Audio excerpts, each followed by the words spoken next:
Peggy 18. People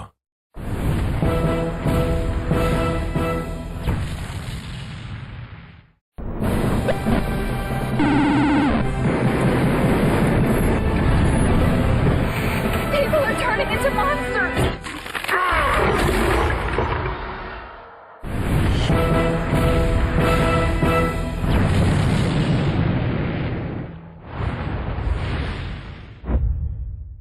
It was in 1991 that we created Duke Nukem and released it to the world as a side-scroller, and it was a huge hit. Our inspiration back then was comic books because we always felt like if you focus on the character, there's no end of stories.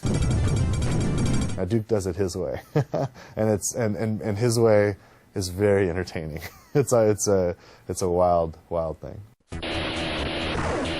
The original name for the game was actually called Heavy Metal, and the idea was to have sort of an anti-hero who was very much sort of a renegade in society and sort of, an ex-military guy who went rogue. When the original Duke got started, it was myself, Alan Blum, and another programmer, Todd Repogel. Todd Repogel and I went to school together. We grew up together in Santa Cruz. He started making side-scrollers and stuff.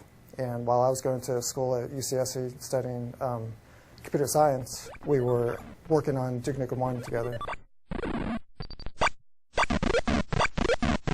There's a guy I'd like to, anytime I have an opportunity, I like to call him out. His name's Alan Blum. And Alan, he created Duke. He and Todd Repogel, back in 1991, 92, created the original 2D side-scrollers of Duke Nukem. And, great fun games.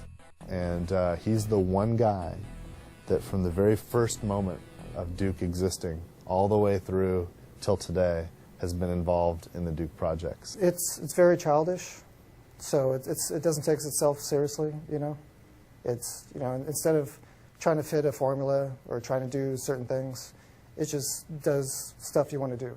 Duke Nukem has always been about the character, and we were focused on that at the beginning. It was difficult to bring it out with the side-scrolling, simple technology in which we couldn't have voice work and so on. Actually, the voice started with Duke Nukem 2. At the opening cinematic, he says, "I'm back." Todd Repogel, the original Duke Nukem programmer, came to me and just asked about doing a voice because he wanted Duke Nukem to sound like, at least then anyway, sounded like a cross between McBain and Arnold Schwarzenegger. Those were my instructions, and I just said 2 words. I said, "I'm back." I am back. The original Duke that Todd and I were working on didn't really work well, and when George joined the company, he actually spent several nights kind of redesigning, and back in those days, it's like, it was EGA and very pixelated stuff, but he gave Duke his little smile and gave it the yellow haircut and everything, and kind of really made the character look the way he still looks today. What? Did you think I was gone forever? Too long. We've waited too long, frankly. And I don't know if there's anything that could live up to the idea of 15 years of development, but this is absolutely a worthy successor and a worthy sequel to the game.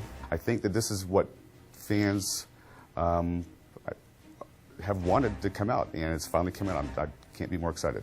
If you're a Duke fan, and especially you're one of the fans that hang out on the 3D Realms forums for all that time, refusing to give up, refusing to, give in to the naysayers or whatnot, you're going to have a blast with this because it is a hell of a lot of fun.